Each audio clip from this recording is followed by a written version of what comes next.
Assalamualaikum warahmatullahi wabarakatuh.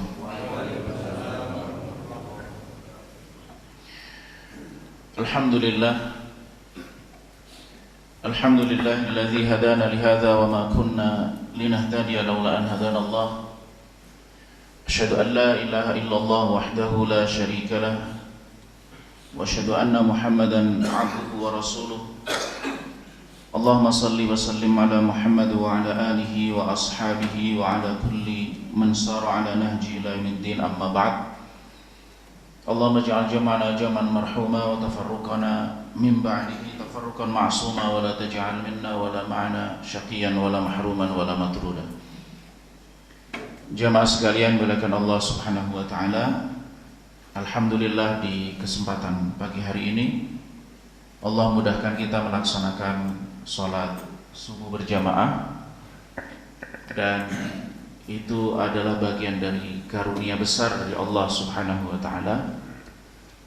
Selanjutnya kita lanjutkan dengan thalabul ilmi, majelis ilmu. Mudah-mudahan kita termasuk di antara orang yang disebutkan oleh Nabi sallallahu alaihi wasallam, man yuridillahu bihi khairan yufaqihu fid din.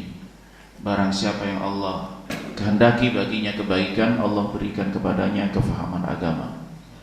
Dan mudah-mudahan Allah berkahi semua aktivitas kita, sebagaimana Allah pertemukan di dunia ini dalam amal saleh, dalam kebersamaan beribadah kepada Allah.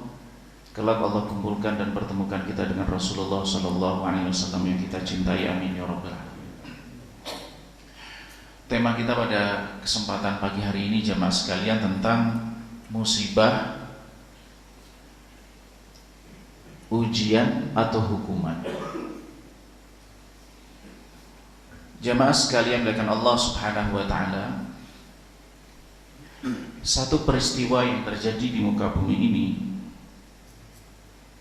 itu bisa dinilai dengan berbagai macam perspektif, sudut pandang. Dan penilaian seseorang terhadap sesuatu, apapun peristiwa yang terjadi di alam semesta ini, itu dipengaruhi oleh referensi yang dijadikan untuk menilai satu peristiwa. Ketika seseorang memiliki referensi yang berbeda, tentu akan menghasilkan kesimpulan yang berbeda secara umum. Meskipun kadang-kadang referensi yang berbeda bisa menghasilkan kesimpulan yang sama, tapi secara umum perbedaan referensi maraji yang dijadikan sebagai acuan untuk menilai satu peristiwa yang berbeda akan memberikan kesimpulan yang berbeda. Nah, kita sebagai seorang muslim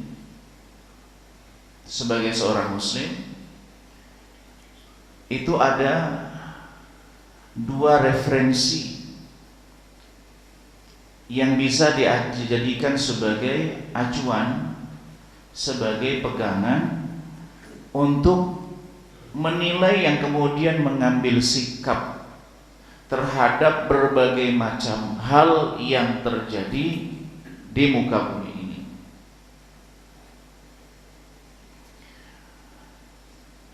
Dua hal inilah yang kemudian untuk menciptakan keseimbangan kita sebagai seorang muslim, untuk mendapatkan keterarahan hidup, karena sesungguhnya Allah Subhanahu wa taala menghadirkan kita di muka bumi ini untuk tugas yang besar, untuk amanah yang besar, termasuk di dalam menyikapi berbagai macam peristiwa ini. Karena alam semesta ini hakikatnya diamanahkan kepada manusia, tidak diamanahkan kepada para malaikat, tidak diamanahkan kepada kalangan jin dan yang lainnya. Nah, apa dua referensi itu? Ada seorang alim aslinya dari Irak, yang kemudian beliau belajar di Al-Azhar, namanya Thaha Jamil Al-Udwani. Beliau itu memberikan satu pandangan yang menurut hemat saya cukup bisa dijadikan sebagai cara kita di dalam melihat berbagai macam persoalan terkait referensinya apa sih. Beliau memberikan satu pandangan namanya al-jam'u bainal qira'atain, menggabungkan dua pembacaan. Yang pertama adalah pembacaan terhadap wahyu yang Allah Subhanahu wa taala turunkan, yaitu apa yang ada di dalam Al-Qur'an dan apa yang ada di dalam hadis Nabi sallallahu alaihi wasallam, yang selanjutnya dijelaskan oleh para ulama apa yang ada di dalam Al-Qur'an dan apa yang ada di dalam sunnah Nabi. Kemudian pembacaan yang kedua adalah pembacaan terhadap realitas yang ada di alam semesta ini, atau yang kita kenal dengan sunnah kauniyah, hukum kausalitas alam semesta. Karena sesungguhnya jamaah sekalian, wahyu itu sumbernya dari Allah Subhanahu wa taala. Al-Qur'an itu sumbernya dari Allah Subhanahu wa taala. Hadis Nabi sallallahu alaihi wasallam itu dari Allah Subhanahu wa taala, yang kemudian dibahasakan oleh Nabi sallallahu alaihi wasallam. Wa ma yantiqu 'anil hawa in huwa illa wahyu yuha. Jadi pesan-pesan keagamaan yang disampaikan oleh Nabi itu tidaklah semata-mata berangkat dari hawa nafsu beliau, ketetapan-ketetapan hukum, tetapi semua itu adalah wahyu. Kemudian yang kedua jemaah sekalian, ada yang namanya sunnatullah, atau ada namanya istilahnya sunnah kauniyah, atau dalam bahasa lain hukum alam, atau bahasa yang lain adalah hukum kausalitas sebab akibat. Jadi ketika Allah Subhanahu wa taala menciptakan alam semesta ini, Allah Subhanahu wa taala membuat aturan, sistem keteraturan yang ada di alam semesta ini, yang kemudian para ulama bisa namakan nama nawamis kauniyah, hukum-hukum alam, ketentuan-ketentuan alam. Pertanyaannya, siapakah yang menetapkan hukum-hukum yang ada di alam semesta ini? Ada siang dan malam, ada panas dan dingin, ada benda-benda yang ada di alam semesta ini yang memiliki manfaat, ada dampak positif, ada dampak negatif, semuanya. Ini adalah ciptaan Allah. Maka Allah lah yang kemudian menciptakan segala hal-hal yang rumit, yang terkait, yang menyebabkan satu sebab ke sebab yang lain dan seterusnya. Itu adalah ciptaan Allah. Allah lah yang menciptakan semuanya dari A sampai Z, dari ujung ke ujung.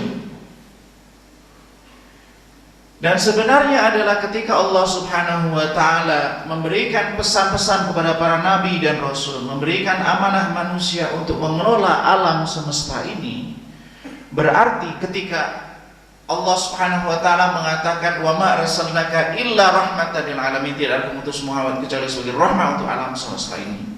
Wa ma arsalnaka illa kafatan lin-nasi basyira wa nadhira. Ketika nabi ini sudah ditugaskan, antara wahyu yang ada dalam Al-Quran disampaikan kepada Allah melalui Rasulullah SAW kepada Rasulullah SAW, yang kemudian dijelaskan Rasulullah disampaikan kepada umat ini kan sumbernya satu dari Allah Subhanahu wa taala. Allah secara tegas, dan itu kita yakini bahwa yang dibawa oleh Allah Subhanahu wa taala ini adalah rahmah, yang dibawa oleh Rasulullah ini adalah rahmah. Maka di antara bentuk rahmah kasih sayang itu, keniscayaan adalah tidak ada kontradiksi, tidak ada ketidakcocokan antara wahyu yang Allah Subhanahu wa taala turunkan kepada para nabi dengan realitas alam semesta, yang hakikat dari alam semesta ini, hukum-hukum yang ada di alam semesta ini. Kalau toh kemudian ada benturan ada secara zahir perlawanan, ada perbedaan dan seterusnya, maka yang perlu dievaluasi adalah sejauh mana cara pandang kita terhadap realita itu. Bisa jadi informasi yang kita terima belum sempurna, bisa jadi kesimpulan yang kita dapatkan belum final, bisa jadi juga pemahaman kita terhadap wahyu yang salah. Karena tidak sedikit juga kita sekarang menemukan penafsiran cocok logi yang ada di dalam Al-Quran, ya kan? Atau di dalam hadis Nabi. Jadi segala fenomena alam itu, apa kesimpulan para ilmuwan yang sifatnya ada relatif, yang bisa berubah bersamaan dengan perkembangan ilmu pengetahuan, inovasi, teknologi dan seterusnya, tetapi kemudian itu dipaksakan sebagai penafsiran ayat cocok logi, berarti ada persoalan di dalam bagaimana menafsirkan wahyunya atau persoalan dalam mengambil kesimpulannya.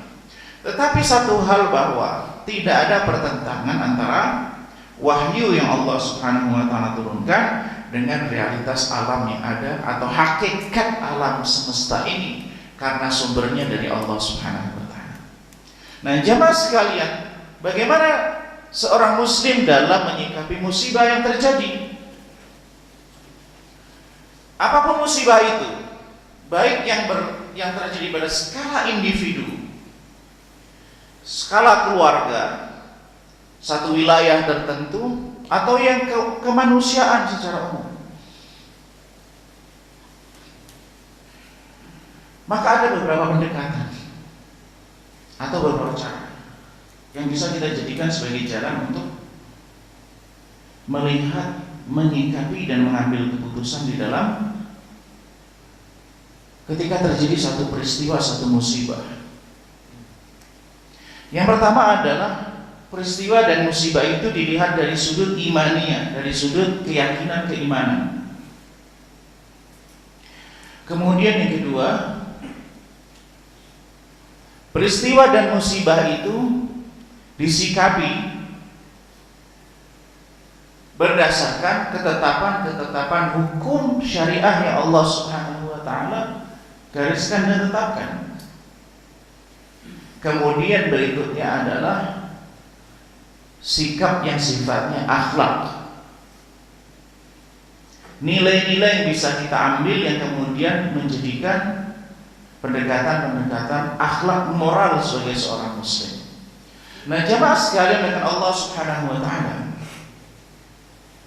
musibah yang terjadi pada diri kita, yang pertama adalah pendekatan keimanan. Kita sebagai seorang muslim memiliki atau meyakini yang namanya rukun iman, yang ada 6 berdasarkan hadis Jibril. Ketika Jibril datang kepada Nabi Shallallahu Alaihi Wasallam di hadapan para sahabat dalam bentuk sosok laki-laki yang kemudian bertanya kepada Nabi Shallallahu Alaihi Wasallam, akhbirni anil iman. Maka ini adalah pendekatan keimanan. Yang akhirnya anil Islam, pendekatan hukum syariah, ketentuan hukum yang sifatnya apa harus dilakukan, bagaimana sikapnya. Kemudian pendekatan ihsan atau pendekatan yang sifatnya adalah akhlak, bagaimana kita sebagai seorang muslim. Jamaah sekalian dengan Allah Subhanahu wa taala, ketika Jibril datang kepada Nabi sallallahu alaihi wasallam, akhbirni 'anil iman, lalu Nabi sallallahu alaihi wasallam mengatakan, iman itu adalah beriman kepada Allah, kepada malaikat, kitabnya, para rasul, kemudian hari akhir dan takdir khairihi wa syarrihi. Jamaah sekalian, rukun iman itu sebenarnya inti dari rukun iman itu pada rukun iman yang pertama.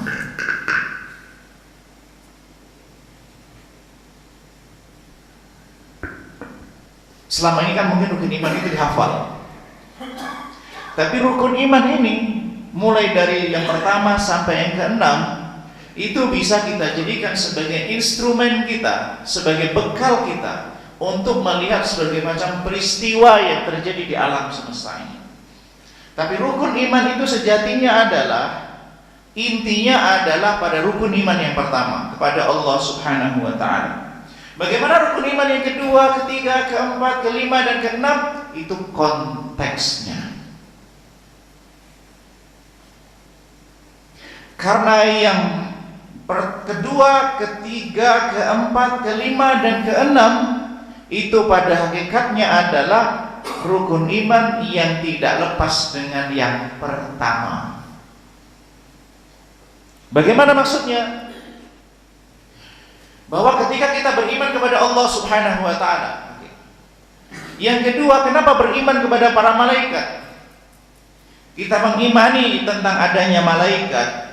Itu adalah Allah Subhanahu wa ta'ala. Konteksnya adalah beriman kepada Allah Subhanahu wa ta'ala, bahwa Allah Subhanahu wa ta'ala menciptakan makhluknya. Jadi dimulai dengan iman kepada Allah Subhanahu wa ta'ala, bahwa Allah menciptakan makhluknya, yang berbeda dari makhluk-makhluk yang lain, yang mereka sebagaimana Allah jelaskan, mereka itu senantiasa taat kepada Allah Subhanahu wa ta'ala, tidak pernah ingkar menjalankan setiap perintah Allah Subhanahu wa ta'ala. Dan di antara para malaikat itu ada yang diutus kemudian menyampaikan wahyu kepada Rasulullah sallallahu alaihi wasallam. Iman kepada kitab Allah atau kepada Rasulullah, dua-duanya. Iman kepada kitab-kitab Allah pada hakikatnya, dan iman kepada Allah, yang Allah itu kemudian memberikan pesan-pesan perintah dan larangannya melalui para nabi dan rasul, yang kemudian itu di dalam kitab-kitabnya. Jadi hakikat iman kepada kitab-kitab Allah adalah iman kepada Allah Subhanahu wa ta'ala, bahwa apa yang ada dalam kitab Allah itu adalah benar. Iman kepada Rasul, bahwa pada hakikatnya adalah iman kepada Allah, bahwa Allah itu mengutus sosok-sosok pilihan dari kalangan para Rasul, kalangan para Nabi, yang mereka tugasnya adalah menyampaikan petunjuk Allah Subhanahu wa ta'ala dan membimbing umatnya, yukhrijuhum minadh-dhulumati ilan nur, mengeluarkan dari kegelapan pada ini. Jadi iman kepada Rasul itu, kalau kemudian kita cut Allahnya, maka yang tersisa adalah mereka adalah manusia-manusia. Tapi karena dihubungkan dengan Allah Subhanahu wa ta'ala, Allah lah yang memilih mereka, maka pada hakikatnya iman kepada Rasul itu adalah iman kepada Allah yang Allah memilih. Begitu juga iman kepada hari akhir.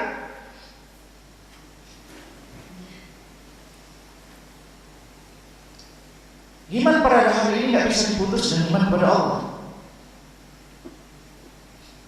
Karena iman kepada hari akhir ini kalau diputus dengan hubungan dengan Allah akan kehilangan maknanya. Bahwa iman kepada hari akhir itu bahwa Allah Subhanahu wa ta'ala itu alimun khabir, mengetahui. Maka sifat khabir itu sering diulang-ulang di dalam Al-Quran, yang konteksnya adalah mengetahui perilaku manusia baik dan buruk, yang ujungnya adalah Allah akan memberikan balasan atas amal yang dilakukan oleh seseorang yang ada di dunia, kemudian dibalas di akhirat kelak. Maka sering Nabi SAW mengungkapkan, man kana yu'minu billahi wal yaumil akhir.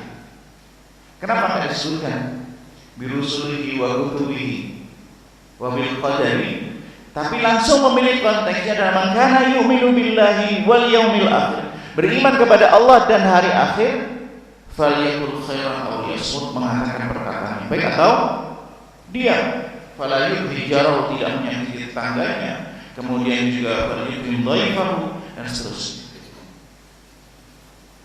Karena konteksnya antara perilaku itu adalah dengan balasan apa yang dapat oleh seorang yang perilakunya, maka konteksnya adalah antara perbuatan dengan balasan yang Allah sediakan. Maka iman kepada Allah dan hari akhir ini konteksnya bukan hanya peristiwa hari kiamat, tetapi apa di balik hari akhir itu adalah adanya balasan. Lalu kemudian wabil qadari, yang keenam ini terutama dalam konteks musibah, iman yang rukun terakhir ini memiliki porsi yang sangat besar tanpa menafikan sisi keimanan yang lain. Wa antumina bil qadari, beriman terhadap takdir, khairihi wa syarrihi.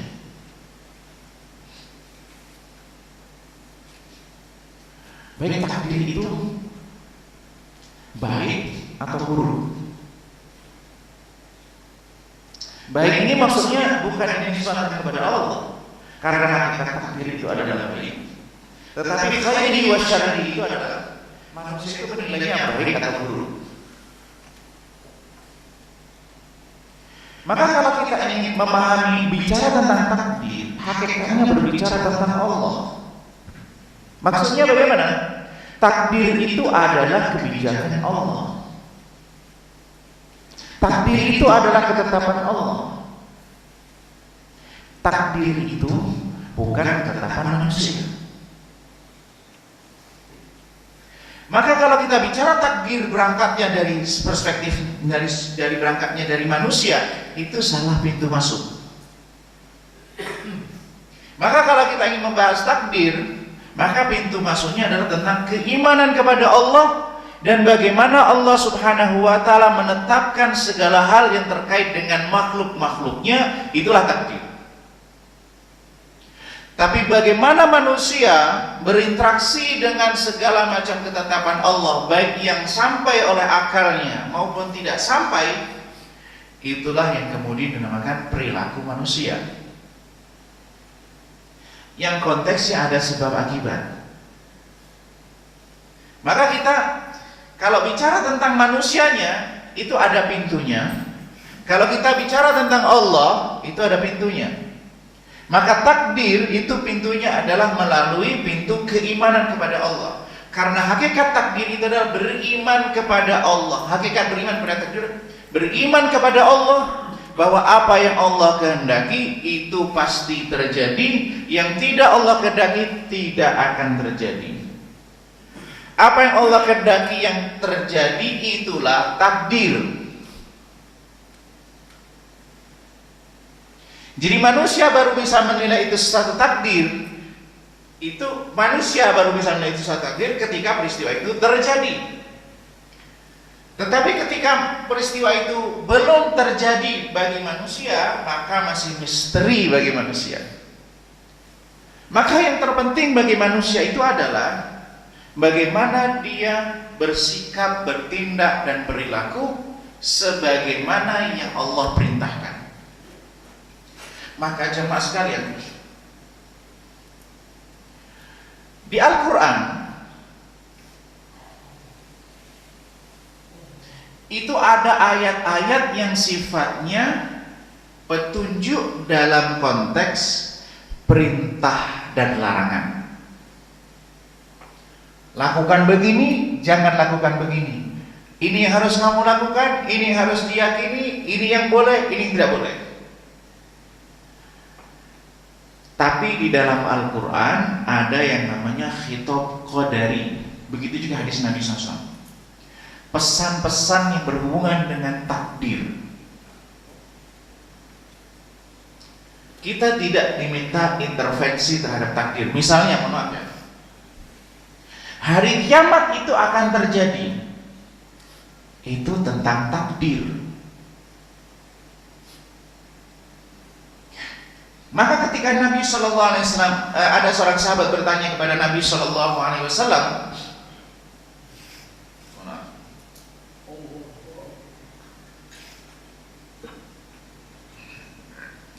ada seorang sahabat bertanya kepada Nabi Shallallahu Alaihi Wasallam, mata sa'ah, ya Rasulullah, kapan hari kiamat terjadi? Nabi nggak langsung jawab, justru Nabi mengatakan ketika Jibril, dalam hadis Jibril, akhbirni anis sa'ah, jelaskan kepadaku tentang sa'ah. Mal mas'ulu anha bi'a'lam minas sa'il. Yang ditanya tidak lebih tahu daripada yang bertanya. Nah, ada peristiwa yang lain, orang Badui tanya kepada Nabi Sallallahu Alaihi Wasallam, mata sa'ah, kapan kiamat terjadi? Oleh Nabi nggak dijawab, justru ditanya, madza a'datta laha, apa yang kamu persiapkan? Lalu sahabat ini mengatakan, ya Rasulullah, tidak ada yang saya persiapkan kecuali saya itu mencintai Allah dan Rasulnya. Anta ma'aman ahbabta, atau kama qala Nabi SAW, engkau akan bersama dengan orang yang engkau cintai, atau engkau akan bersama dengan yang engkau cintai. Artinya apa jemaah sekalian? Yang penting bagi kita menjadi pembahasan kita adalah bagaimana menilai sesuatu dan bagaimana kita bertindak, tindakan kita sesuai dengan petunjuk Allah Subhanahu wa taala dan Rasulullah sallallahu alaihi wasallam. Termasuk di dalam hal yang berhubungan dengan musibah. Maka Allah Subhanahu wa taala di dalam surah Al-Hadid, jemaah sekalian, ini ayat yang bisa menjadikan bagi kita sebagai salah satu dari ayat Al-Quran yang menjadi basis keimanan kita di dalam melihat semua peristiwa, termasuk peristiwa-peristiwa yang berhubungan dengan musibah, baik peristiwa itu menyenangkan atau tidak menyenangkan. Allah Subhanahu wa taala mengatakan, "Ma asaba min musibatin fil ardi wala fis sama' wala fi anfusikum ma asaba min musibatin fil ardi wala fi anfusikum illa fi kitabim min qabli an nabra'aha inna dzalika 'ala Allah yasir." Tidak ada yang terjadi ma asaba min musibatin fil ardi wala fi anfusikum, tidak ada peristiwa, kan asaba yusibu itu secara bahasa mengenai. Jadi kalau orang mana, maka orang yang benar kalau memanah tepat musib. Ini orang kalau memanah tepat, menembak tepat sasaran, namanya musib. Nah gitu. Nah maka musibah itu adalah sesuatu yang mengenai, peristiwa yang mengenai. Ma asaba min musibatin fil ardi, yang terjadi di muka bumi, aw fi anfusikum, atau terhadap diri kalian, illa fi kitabim min qabli an nabra'aha. Itu semuanya sudah tercatat di Lauh Mahfuz. Sebagaimana juga di hadis Nabi sallallahu alaihi wasallam bahwa Allah Subhanahu wa taala itu menciptakan al-qalam dan menyuruh al-qalam. Maka ada di ayat wal qalami wa ma yasturun, dun wal qalami wa ma yasturun. Tapi bentuknya wallahu alam bagaimana? Menulis semua takdir yang terjadi khamsina alfan qabla yakhluqas samawati wal ardh. 50.000 tahun sebelum menciptakan langit dan bumi. Itu ukuran 50.000 tahunnya bagaimana? Wallahu a'lam. Pesannya begitu. Artinya semuanya sudah tercatat. Nah, kalau sudah tercatat, akhirnya kita kan seringkali pikiran kita langsung ke manusia, berangkat dari diri kita. Kalau begitu buat apa saya begini begitu dan seterusnya dan seterusnya.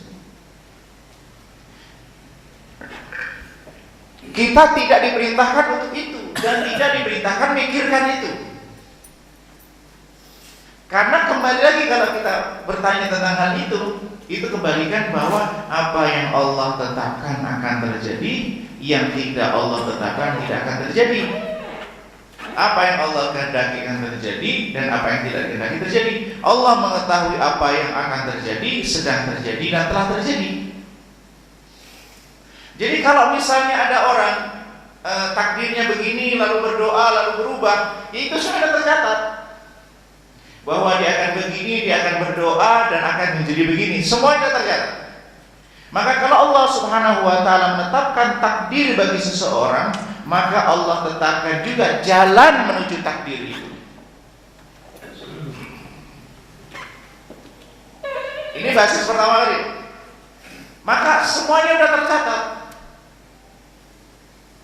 Lalu inna dzalika 'ala Allah yasir, semua ini mudah bagi Allah Subhanahu wa taala.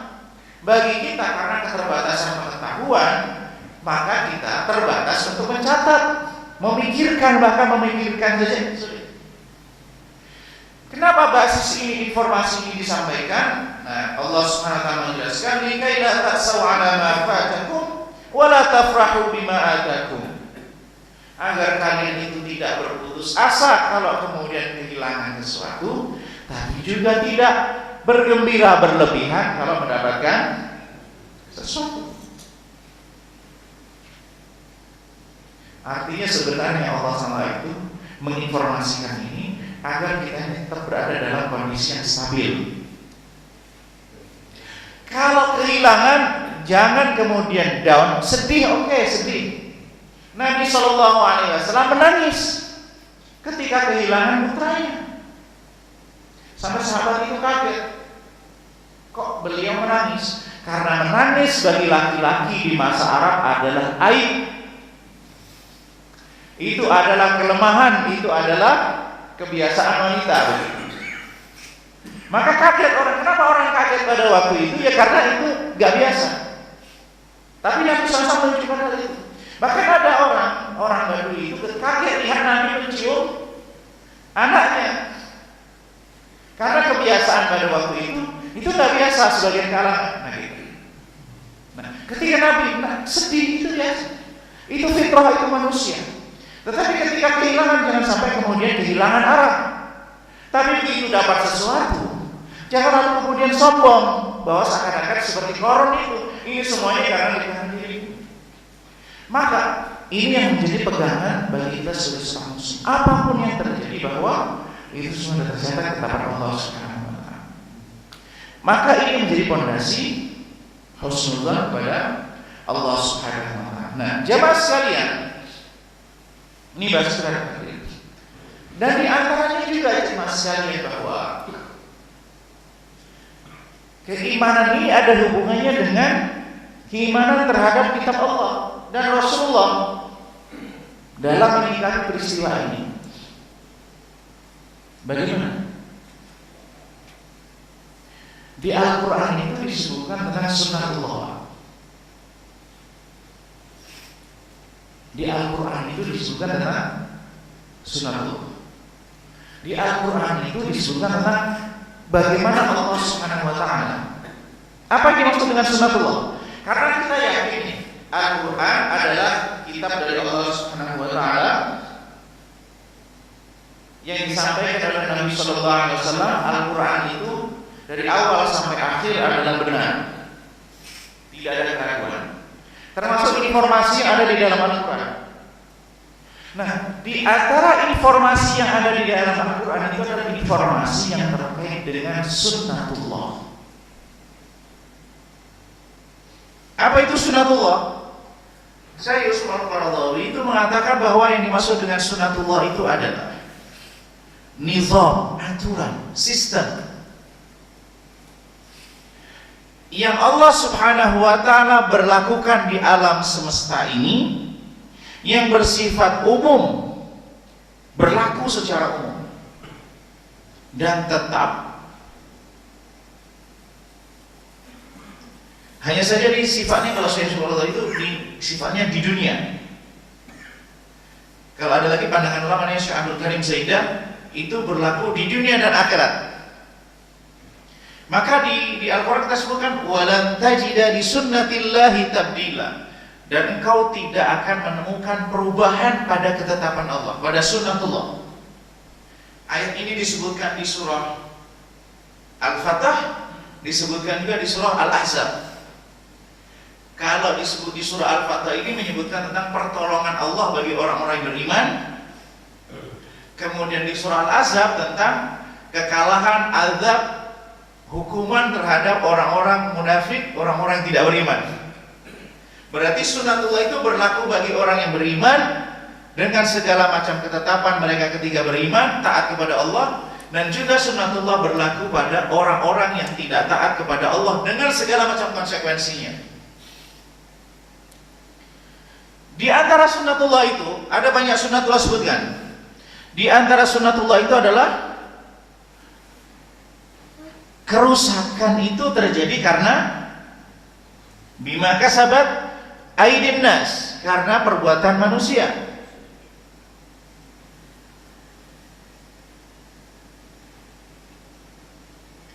Dan di antara sunnatullah adalah ujian dan cobaan.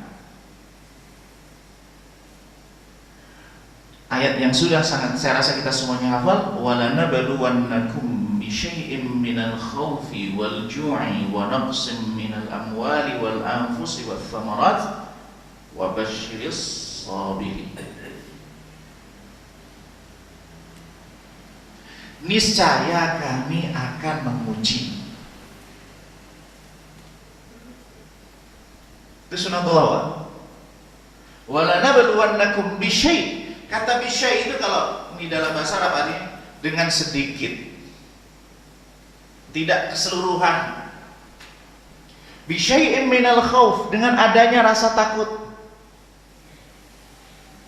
wal ju', kelaparan, wa naqsim minal amwali wal anfusi wath thamarat. Kekurangan itu jumlahnya sekian berkurang. Ya berkurang itu bisa jadi 25%, 50%, 70%. Bisa juga kehilangan jiwa. Yang berarti bisa jadi sakit pun dengan bermacam derajatnya, sampai kemudian sampai kematian. Wathamarat, panen bisa jadi hasilnya tidak sesuai yang diharapkan, bisa jadi gagal total. Itu ujian. Nah jamaah sekalian, ujian ini berlaku secara masif karena sunatullah, berlaku bagi mereka yang beriman maupun tidak beriman. Semua manusia, apapun profesinya, apapun latar belakangnya, baik atau buruk, semuanya diuji. Justru ujian yang paling berat adalah bagi mereka yang beriman kepada Allah Subhanahu wa taala. Itu ujian. Sebagaimana Nabi sallallahu alaihi wasallam mengatakan, "Man yuridillahu bihi khairan yusib min." Siapa yang Allah kehendaki baginya kebaikan, maka Allah akan berikan dia musibah, ujian. Innallaha idza habba qauman ibtalahum. Kalau Allah mencintai satu kaum, maka Allah uji mereka. Faman radiya falahur ridha, siapa yang ridha maka mendapatkan ridha Allah. Wa man sakhita falahu sukh, siapa yang tidak ridha, murka, tidak terima, maka mendapatkan murka dari Allah. Maka kalau konteksnya ujian adalah berlaku bagi semua manusia kalangan, dan orang-orang yang beriman senantiasa dapat ujian. Kita semuanya hari ini juga dapat ujian. Cuman ujian kita beda-beda. Ada yang dilihat oleh orang, ada yang tidak dilihat oleh orang. Ada yang terbuka, ada yang tertutup. Kadang-kala kita itu melihat orang lain sangat sempurna dengan segala kelebihannya, karena kita tidak tahu dari sisi mana Allah Subhanahu wa taala mencabut. Imam Malik itu juga mengatakan begini, innallaha qasamal a'mal kama qasamal arsal. Allah membagi peran sebagaimana Allah membagikan rezeki. Semuanya jatahnya masing-masing. Ada orang yang, mohon maaf, ini realitas bisa menjadi perenungan kita bersama jemaah. Orang itu ada yang dibukakan rezeki dari sisi harta, tidak diberikan dari sisi keturunan. Ada diberikan keturunan banyak, pokoknya secara fisik sempurna semuanya, kecerdasan semuanya, tetapi diuji dengan kenakalan mereka, dengan segala macamnya. Ada yang diuji misalnya dengan kekurangan dan memiliki keturunan, tapi ada kekurangan, tapi ada kelebihan dari si moral, kelebihan yang lain. Bahkan kadang-kadang jamaah sekalian, ujian orang disitulah rezekinya.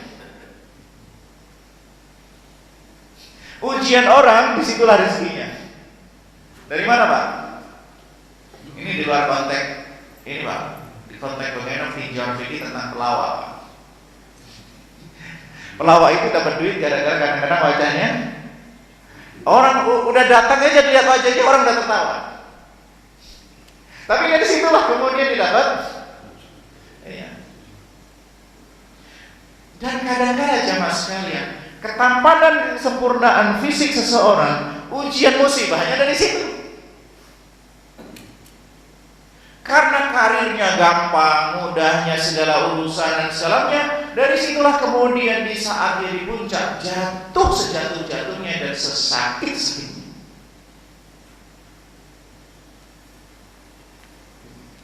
Maka kita, ini nasihat untuk kita semuanya jemaah sekalian, tidak merasa aman dengan segala kondisi yang kita ada.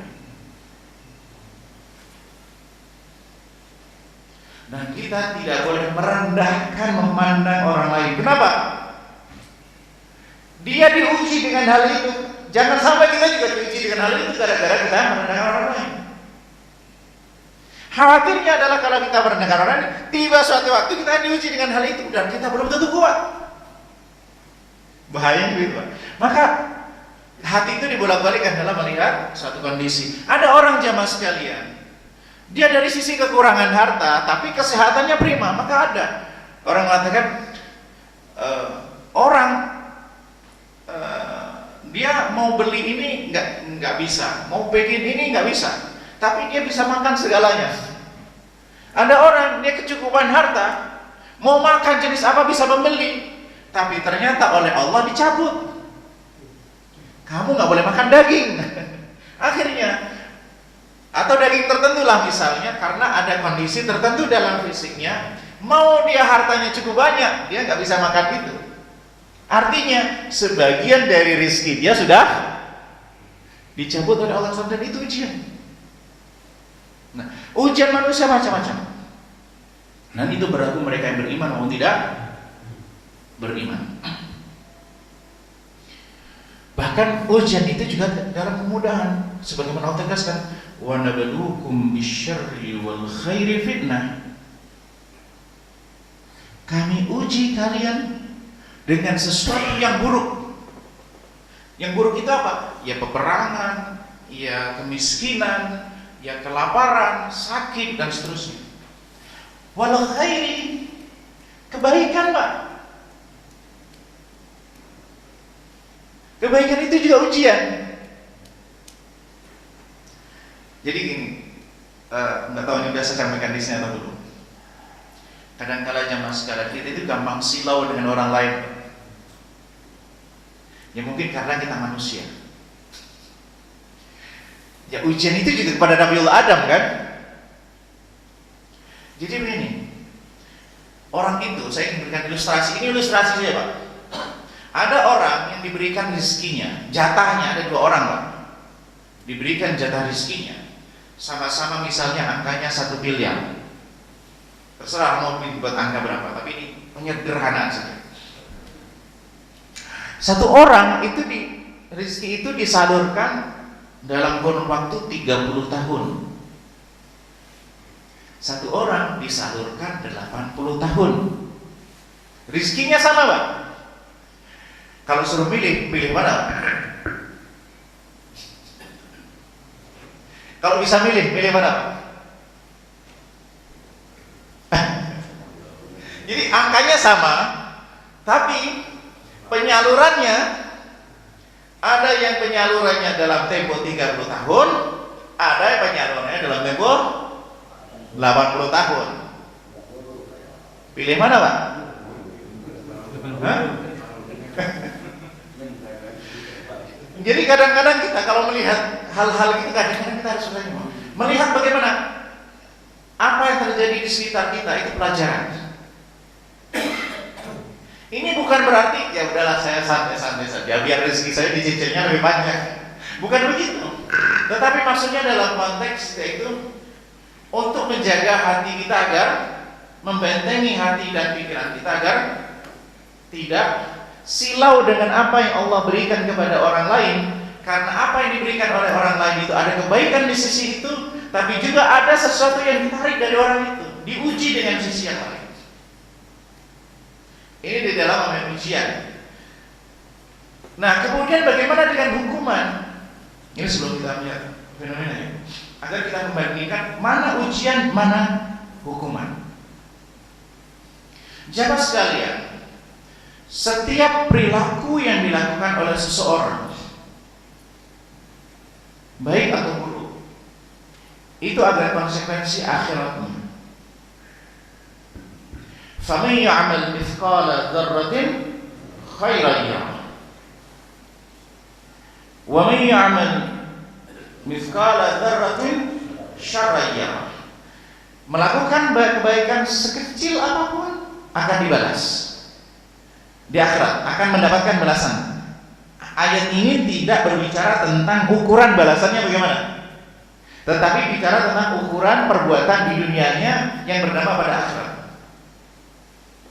Nah, jamaah sekalian, kalau ada hukum yang berbeda antara dampak satu perbuatan, balasan satu perbuatan yang sifatnya ukhrawi akhirat dengan sesuatu yang sifatnya duniawi, itu kaidahnya beda. Akhirat itu adalah wa alaysa lil insani illa ma sa'a. Seseorang itu hanya mendapatkan apa yang dia usahakan, termasuk jejak yang dia tinggalkan. Artinya orang itu tidak menanggung dosa orang lain. Clear ya? Jadi akhirat itu adalah darul jaza, tempat menerima balasan atas suatu perbuatan. Inna nahnu nuhyil mauta wa naktubu ma qaddamu wa atharahum. Kami menghidupkan orang yang sudah meninggal, akan dihidupkan kembali. Wa naktubu ma qaddamu. Kami tulis apa yang mereka lakukan, wa atharahum, dan jejak-jejak yang mereka tinggalkan. Artinya jejak itu termasuk bagian dari perbuatan. Jadi di akhirat kelak orang nggak akan menanggung perbuatan simpulan. Orang tua tidak akan menanggung perbuatan anak kecuali memang ada korelasi. Contoh dari orang tua kepada anak, maksudnya ada korelasi, pasti ada korelasi. Tapi hakikatnya adalah seseorang itu mendapatkan apa yang dia perbuat, apa yang dia tidak perbuat tidak akan mendapatkan. Lalu bagaimana dengan zalim menzalimi, membayar dengan kebaikan? Itu karena dampak. Artinya itu bagian dari hukuman. Itu konsekuensi dari akhirat. Bahwa akhirat itu tempat menerima balasan. Maka kaidahnya adalah kaidah balasan. Terlepas bahwa Allah akan melipat gandakan kebaikan dan membalas perbuatan keburukan sesuai dengan yang dilakukan. Misalnya, manja bil hasanati falahu asyru amsalihha. Siapa yang melakukan satu kebaikan dilipat gandakan jadi 10 kali lipat. Ada yang jadi 700 kali lipat. Kemudian ada lagi hadis Nabi sallallahu alaihi wasallam, man tasaddaqa bi'adli tamrah min kasbin thayyib. Barang siapa yang bersedekah senilai dengan 1 butir kurma yang diperoleh dengan perbuatan baik dan Allah tidak menerima kecuali yang thayyib, fa innahu yataqabbaluha bi yaminihi. Allah terima dengan tangan kanannya. Tsumma yurabbiha kama yurabbi ahadukum fuluwa. Allah tumbuhkan. Jadi yang tadi 1 butir tadi terus berkembang sebagaimana kalian itu mendidik, menumbuhkan, merawat anak onta, anak kuda. Hatta takuna mithral jabal. Yang tadi 1 butir kurma jadi seperti gunung. Itu balasan, tapi itu balasan kebaikan di dunia. Nah, di dunia itu punya kaidah yang berbeda, Pak. Jadi dunia itu ada kalanya orang tidak melakukan perbuatan, kena dampak dari suatu perbuatan, tapi dia nggak berdosa. Jadi ada kaidah dosa, pahala dan dosa. Ada kaidah sebab akibat. Allah Subhanahu wa taala mengatakan wattaqu fitnatan la tusibanna alladzina zalamu minkum khassah. Hati-hatilah terhadap satu fitnah, ujian yang tidak hanya menimpa orang yang berbuat zalim di antara kalian. Tidak hanya menimpa orang yang berbuat zalim saja. Maka hakikat alam semesta itu berdasarkan pada hukum sebab akibat.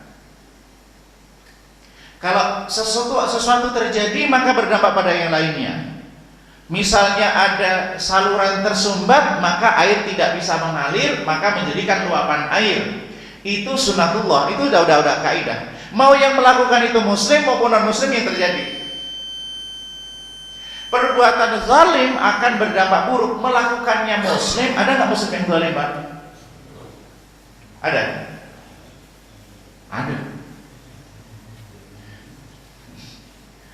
Mau dia muslim atau non muslim, kalau zalim maka akan berdampak.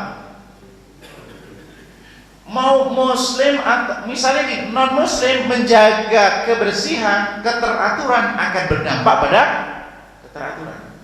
Ini nggak ada hubungannya, ada skalanya, ada hubungannya dengan dosa, ada hubungannya dengan dosa. Kalau dosa hubungannya akhirat.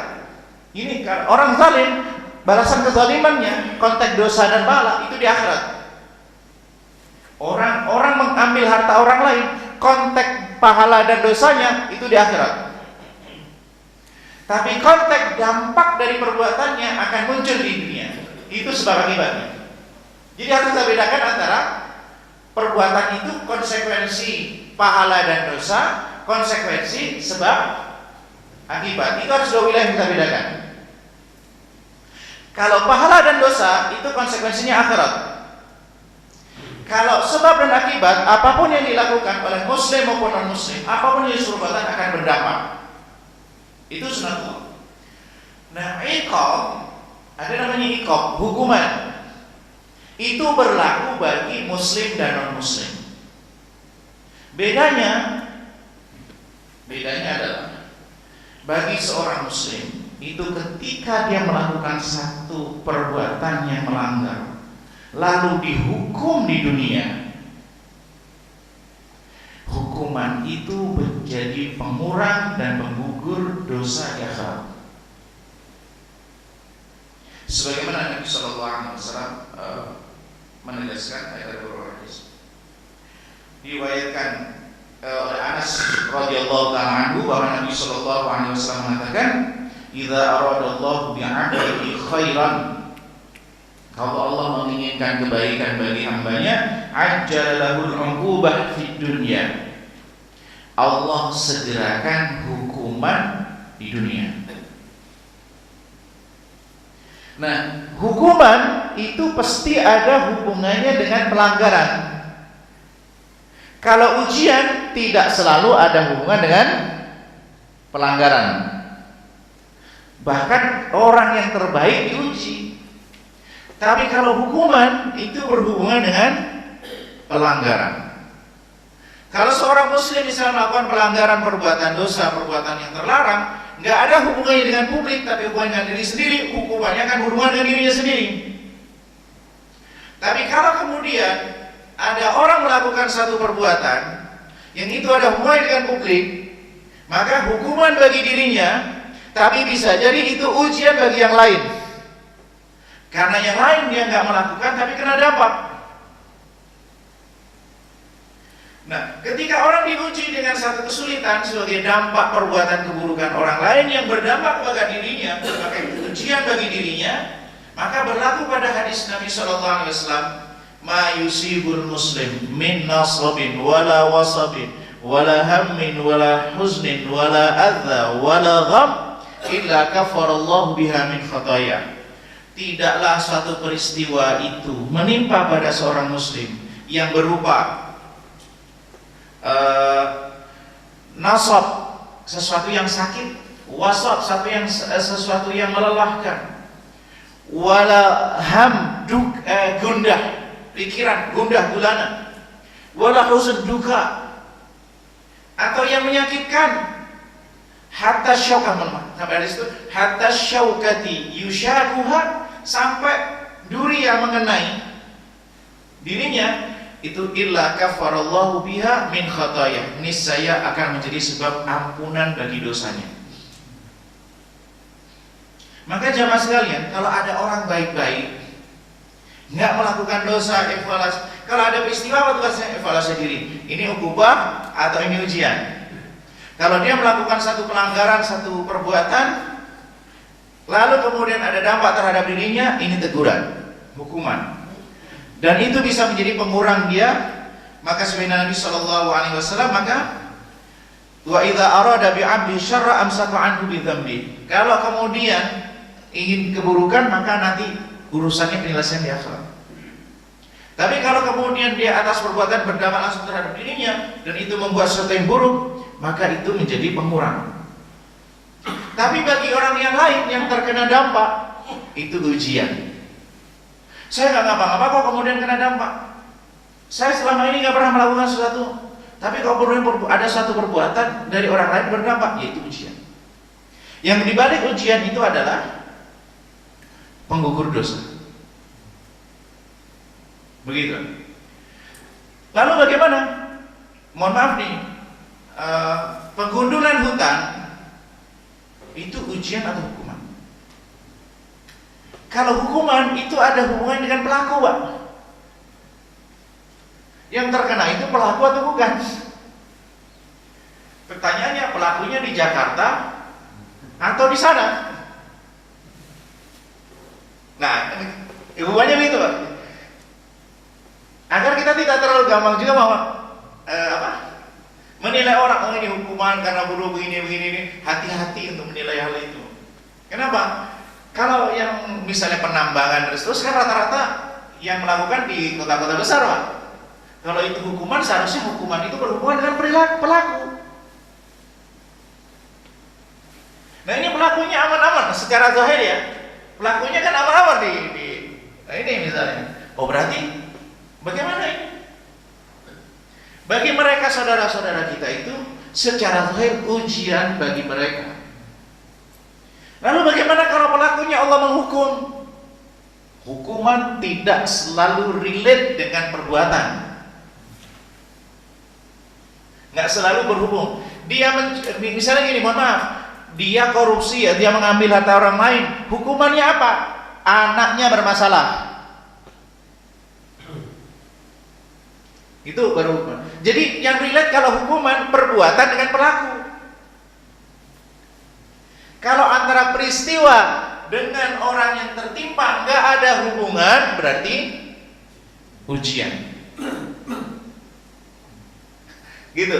Ini harus. Kalau ukubah berarti ada hubungan antara perbuatan dan perilaku, meskipun antara jenis hukuman dengan perbuatan tidak selalu berhubungan, tetapi ada keburukan, ada pelanggaran yang kemudian nanti berdampak pada hukuman. Hukumannya bisa jadi dia melakukannya satu perbuatan, hukumannya di sisi yang lain.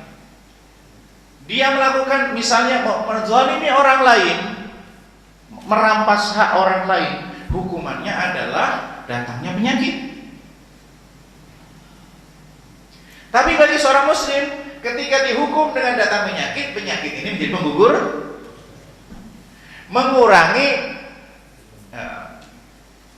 Kemudian yang ketiga jamaah, namanya azab.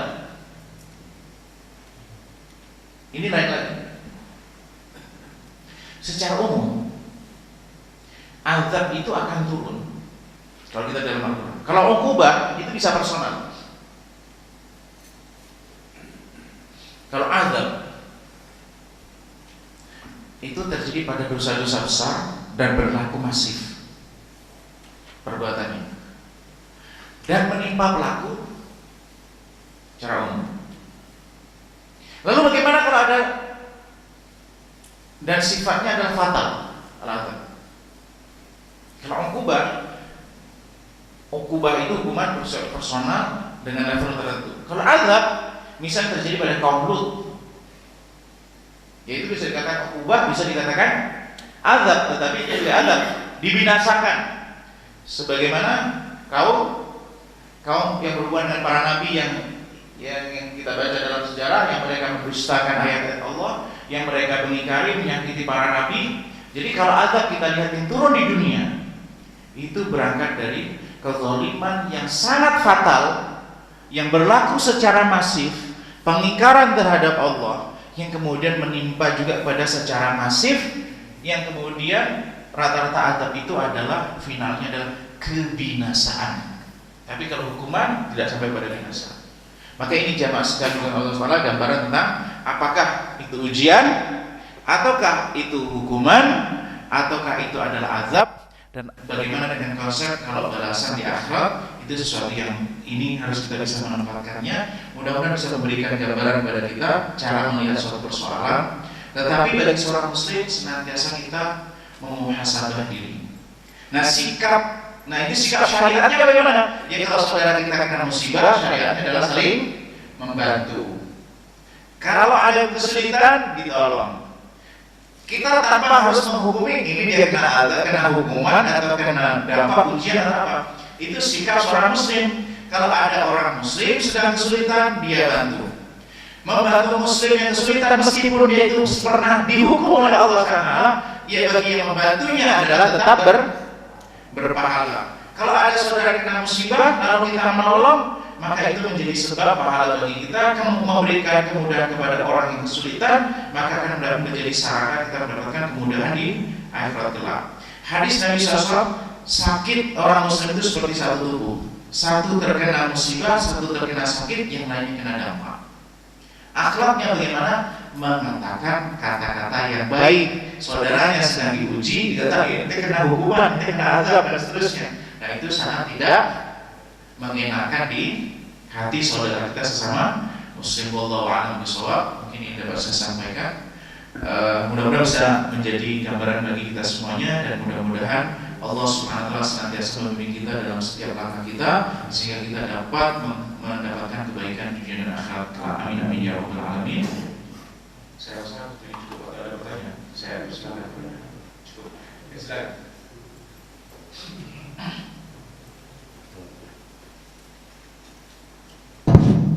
Assalamualaikum warahmatullahi wabarakatuh. Temanya bagus sekali, related dengan kejadian di Sumatera. Namun yang sampai saat ini saya itu ada yang masih confusing gitu ya. Masalah takdir. Allah itu sudah membuatkan pada seluruh ini bahwa setiap ini sudah di dalam Lauhul Mahfuz ya. Apapun jauh jatuh pun dilakukan disatukan Allah akan mengetahui. Pertanyaannya, apakah takdir itu bisa dirubah atau tidak? Contohnya begini, ya kenapa orang zaman dahulu itu rata-rata umurnya orang Indonesia itu 60 sudah pada meninggal. Tapi sekarang dengan kemajuan teknologi sebagainya bisa mencapai 70, 80 dan sehat. Apakah itu upaya sehingga takdir bisa berubah? Atau apa yang ada kali ini? Contoh barangkali semuanya sudah diatur oleh Allah, semuanya diatur oleh Allah. Seperti malaikat dan sebagainya. Pada waktu mau ciptaan manusia, Adam itu ditempatkan di dalam surga, termasuk kepada setan dan sebagainya. Tapi di surat Al-Baqarah 36 itu tidak menyebutkan bahwa setan diusir. Wa itu dari malaikat itu lihat mufasir itu dari iblis apa berstakbar bukan yang tidak. Aku usir kalian karena kau sudah melawan, tidak patuh, tidak sujud padanya. Kecuali malaikat yang sujud. Apakah semacam ini bisa dilakukan untuk perubahan takdir ini? Padahal semuanya sudah diatur Allah, semuanya itu Allah yang membuat di dalam Lauhul Mahfuz. Seperti kita lahir, saya itu matinya, kekayaannya, ilmu dan sebagainya. Mohon penjelasan, terima kasih. Ya, ini pertanyaan menarik. Sebenarnya pertanyaan apakah takdir ini bisa dirubah? Itu bisa dilihat dari dua sudut pandang. Pintu masuknya melalui jalur Allah atau jalur manusia. Maksudnya pintu jalur itu bagaimana? Pintu jalur memahaminya. Kalau takdir itu kan ketetapan Allah. Yang merubah ya Allah. Kalau manusia melakukan satu tindakan yang kemudian berbeda, memiliki dampak yang berbeda dari kebiasaan, apa yang dilakukan itu bagian dari takdir. Paham saya? Misalnya ini, ada orang sakit takdir atau bukan? Takdir. Lalu dia mencari obat, lalu berobat itu obat, lalu sembuh. Proses dia mencari obat itu adalah takdir. Jadi semua rangkaian sebab akibat aturan. Jadi takdir itu bukan hanya berlaku kepada individu. Jadi kalau mata kita itu bisa melihat takdir, maka takdir ini seperti lalu lintas yang sangat rumit. Karena hari ini kita bertemu di satu tempat ini, karena pada dekatnya banyak arus takdir yang sedang berjalan. Setiap individu kita itu datang dengan membawa takdir masing-masing yang bertemu di tempat ini. Nanti ketika masing-masing berjalan, masing-masing akan ketemu lalu lintas dengan jalur orang dengan takdir masing-masing. Tetapi manusia, pembahasan tentang takdir ada pembahasan tentang Allah. Kalau pembahasan tentang manusia, tentang yang bisa dirubah itu, kita mau bahas tentang manusianya, tentang Allahnya. Kalau kita ingin membahas tentang Allah, tentang manusia, maka manusia itu diperintahkan oleh Allah berusaha melakukan yang terbaik. Apa yang terbaik lalu dia lakukan, maka itu berpahala. Nah, maka manusia itu perbuatan yang terjadi pada manusia itu ada dua. Yang pertama adalah yang berkonsekuensi tanggung jawab. Yang pertama ya. Yang kedua, tidak berkonsekuensi tanggung jawab. Sesuatu yang kita tidak bisa memilih, itu kita nggak akan dimintai pertanggungjawaban. Sesuatu yang tidak bisa memilih itu ada dua kemungkinan. Karena memang kita menerima begitu keadaannya, seperti lahir sebagai orang Indonesia, lahir di sini dari tempat ini, itu kan nggak bisa milih, Pak. Itu nggak akan nanti dipertanggungjawabkan. Kenapa kamu lahirnya di sini? Kenapa kamu dari orang tua ini? Itu takdir murni itu. Itu udah kalau kita memahami, itu kita nggak akan diminta pertanggungjawaban di akhirat kelak. Atau sesuatu kondisi yang di luar kemampuan kita, yang kemudian kita tidak ada pilihan, sehingga kita melakukan sesuatu yang perbuatan bisa jadi melanggar. Contohnya mengkonsumsi sesuatu yang diharamkan karena darurat. Itu kita nggak akan diminta pertanggungjawaban, atau dalam maknanya dimaafkan karena nggak ada pilihan. Nah, setiap perbuatan yang mana kita bisa memilih, di situ ada pertanggungjawaban. Maka kalau kemudian kita bertanya, ini ada orang dilahirkan dari keluarga non-muslim, lalu dia jadi non-muslim, kan kadang-kadang kita bertanya, itu takdir atau bukan? Ya kan? Kadang-kadang kan bertanya itu. Maka kita nanti akan mentok pada satu pertanyaan. Wallahu. Nanti kalau dilanjutkan lagi, nggak adil dong. Allah kalau kemudian dia jadi muslim karena lahir dari keluarga muslim, dia jadi non-muslim karena muslim. Cara itu berangkat dari pertanyaan yang salah. Mohon kalau salah yang ekstrim ya. Dari pertanyaannya yang seharusnya pintu masuknya yang kurang tepat, kalau kata saya. Pintu masuknya kurang tepat. Seharusnya dia dilahirkan dari orang tua non muslim, nggak akan ditanya oleh Allah, nggak akan dihisab oleh Allah. Tetapi ketika dia berakal, ketika dia sudah dewasa, balik, pertanyaan dia bisa memilih menjadi muslim dan non muslim ataukah tidak? Bisa memilih enggak? Bisa. Itu yang harus dipertanggungjawabkan. Dia tidak akan diminta pertanggungjawaban dari orang tua muslim atau non muslim, dan kita juga nggak diminta pertanggungjawaban orang tua kita muslim atau non muslim. Yang akan diminta pertanggungjawaban adalah kenapa kamu tidak beriman? Kamu bisa memilih ini, milih A atau B, bisa. Nah, itu yang harus dipertanggungjawabkan. Jadi maka pertanyaan kita semuanya adalah dalam konteks sebagai manusia adalah mana yang harus dipertanggungjawabkan, mana wilayah yang kita tidak mintai pertanggungjawaban. Selesai urusan kepada Allah. Dan kata kuncinya, Allah nggak akan menzalimi hambanya. Allah nggak akan menzalimi hambanya. Kalau dia beramal dan tulus, ikhlas, yakin pada Allah, pasti Allah akan berikan jalan. Adapun orang yang sudah takdirnya neraka dan surga, itu akan ada prosesnya. Semuanya akan menuju prosesnya. Wallahu a'lam bishawab. Gitu Pak ya. Gambarannya begitu. Jadi kalau manusia pendekatannya adalah tanggung jawab sebab akibat. Kalau berhubungan dengan Allah, Allah yang menetapkan, Allah yang tetapkan terjadi karena Allah Maha Kuasa dan Allah Maha mengetahui. Kata kunci ini, Allah Maha mengetahui, Allah Maha berkehendak, apa yang Allah kehendaki terjadi, yang tidak ada yang terjadi. Itu kunci dari takdir. Wallahu a'lam bishawab. Mungkin cukup ya, kita tutup waktu majlis. Subhanakallah bihamdika, asyhadu an la ilaha illa anta, astaghfiruka wa atubu ilaik. Assalamualaikum warahmatullahi wabarakatuh.